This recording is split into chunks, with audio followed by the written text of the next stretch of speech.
May mga gusto lang po akong i-clarify doon sa mga interviews at mga sagot ng nanay ko po sa mga interviews niya po. Unang-una po yung 70K na incentives po na sinasabi niya from World Championships 2021 po. Unang-una po 2022 po yun. At hindi lang po 70K yung na-receive ko po doon. Alam ko 6 digits po yun. Dahil dalawa po yung nakuha kong medalya.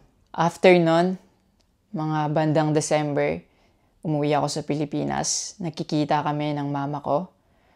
At hindi niya sa akin sinasabi na na-receive niya na pala yung incentives ko from World Championships. Hindi ko pa po malalaman na na-receive niya na po yung incentives ko kung hindi ko pa po hinanap. Never ko na po na-receive yung incentives ko po na yon. At never ko na rin naman po na hiningi yun sa kanila. Binigay ko na at wala na po yun sa akin. Ang sa akin lang naman, gusto ko malaman kung saan napunta yung incentives ko po na yun. Yung principle po kasi dito wala po sa liit o laki ng amount po na incentives po na ginalaw niya.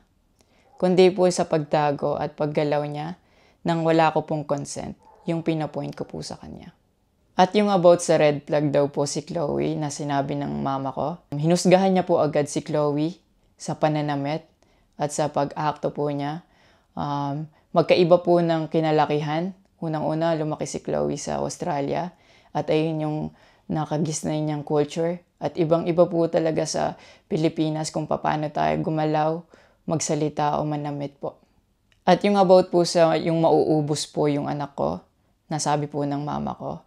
Unang-una po si Chloe po may sarili po siyang income. Lahat po ng nakikita niyong gamit o yung pag-travel niya kung saan-saan po. Galing po yun sa pinagpaguran niya po.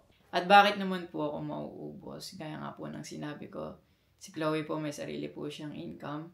And lahat po ng bank account ko po nasa mama ko po. At may mga instances po talaga na si Chloe po yung sumasagot sa akin that time po. Bukod sa incentives po, nasa kanya din kasi yung bank account ko sa monthly allowances sa pag-gymnastics ko. And nung nakuha ko na yung bank account ko po na yun, doon ko po nalaman na inuubos niya po yung laman nun. And nasa akin po yung mga bank statement ng withdrawal po na ginagawa niya po. Sabi niya pa nagsimula daw yung hindi namin pagkakaintindihan dahil kay Chloe daw po. Opo, totoo po yun. Dahil ever since unang-una pa lang, ayaw niya na kay Chloe kahit hindi niya pa po nakikita or nakikilala in person. And mas nagkalabuan po kami nung naglagay po ako ng boundaries sa relationship ko. Kasi pinaglaban ko po si Chloe dahil gusto ko po siya. Yung about sa training camp na kinikwento niya na si Chloe dapat wala na daw doon, sabi ng former coach ko pagdating nung dalawang magte-training camp doon. Usually, kapag magte-training camp kami, palaging naka-hotel. And miscommunicated yon na doon pala sila sa akin na mag-i-stay. Hindi rin totoo na pagpunta nila doon, nung dalawang bata, dapat wala na si Chloe kasi sabay-sabay silang pumunta doon. Actually, nagulat pa yung former coach ko kasi nandun si Chloe. Minelcome naman namin sila talaga. Nag-prepare kami para sa kanila. So, hindi ko alam kung bakit ganun yung mga sinasabi niya. At yung sinasabi niya po na yung dalawang bata po dahil si Chloe yan doon, yung nakabalandra daw yung puwet po. Bilang nakakatandang kapatid po, bilang boyfriend ni Chloe po, at bilang ate at kuya po, kami po aalagaan po namin sila. Hindi namin po gagawin yung mga iniisip niya na ganon. Ang dumi niya mag-isip at hindi appropriate yon para sa akin at disrespectful yon actually sa akin and kay Chloe po. And yung sinasabi niya na so dapat wala daw pong outsider or guest po doon sa apartment ko po. Di din po yung totoo kasi wala naman pong naka-indicate or nakalagay sa contract na bawal yung guest or outsider sa loob po ng apartment po. And actually, invited po si Chloe ng former coach ko from Japan nung SEA Games pa lang po sa Vietnam. So, sinabihan kami na invite mo na lang si Chloe sa Japan and doon kayo mag-hangout. Sabi niya pa na feeling niya daw nilalayo ako ni Chloe sa kanila. Unang-una po yun, months before nun, kasi uuwi ako parang 3 days yun. Sinabihan ko na sila na mag-i-spend time ako kay Chloe. Nagpunta kami sa Baguio. Sinama ko si Chloe, nag-spend time kami. Nakikipaghalubilo naman po kami, hindi naman ako nilalayo ni Chloe. Actually, pumunta pa kami sa Pangasinan. Like, po kami doon, parang meet and greet. Yeah. Tapos after nun, nagpunta tayo ng Baguio.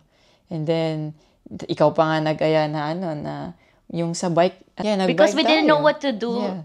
after nung kumain, because they were like, oh, what do we do? I was like, oh, let's go sa Burnham Park. Yeah. So that we can take the little kids to go biking. Yeah. So I'll just attach a screenshot of me saying sorry at that time if they felt left out when we were all hanging out sa Baguio. So you guys can just pause and read. Actually, nagkita po yung mama ko and yung family ni Chloe twice po. And then, yun, nag-usap po sila. And the last resort, my family made a group chat Yeah. na kasama everybody involved because my family wanted to address kung ano yung issues ni mom mo towards me. Yeah, kasi marami na siyang pinopost. Yeah, madami na siyang pinopost. And even though my family knew na madami na siyang pinopost, my family still welcomed them, treated them with respect, and with no judgment na pinaringgan nila yung side ng mom mo, what she had to say about me and our relationship. And then, after the group chat, she left, your mom left, and wala siyang narinig anything from my family. May recent interview po kayo na kinakongratulate niyo po ako. Kung genuine po talaga kayo, maraming salamat po. Ina-acknowledge ko po yung pagka-congratulate niyo sa akin. Pero nagpa-flashback pa rin po talaga yung masasakit niyong sinabi sa akin at yung mga hindi niyo pag-wish well sa akin. Like, tumatatak po yun sa akin talaga. Ang message ko po sa inyo na mag-heal kayo, mag-move on, at napatawad ko na kayo long time ago po. Pinagpe-pray ko na maging safe kayo palagi at nasa maayos kayong kalagayan dyan lahat. Tigilan na po natin to at i-celebrate na lang po natin yung mga ginawa po ng paghihirap, pagsasakripisyo ng bawat atletang Pilipino dito sa Olympics.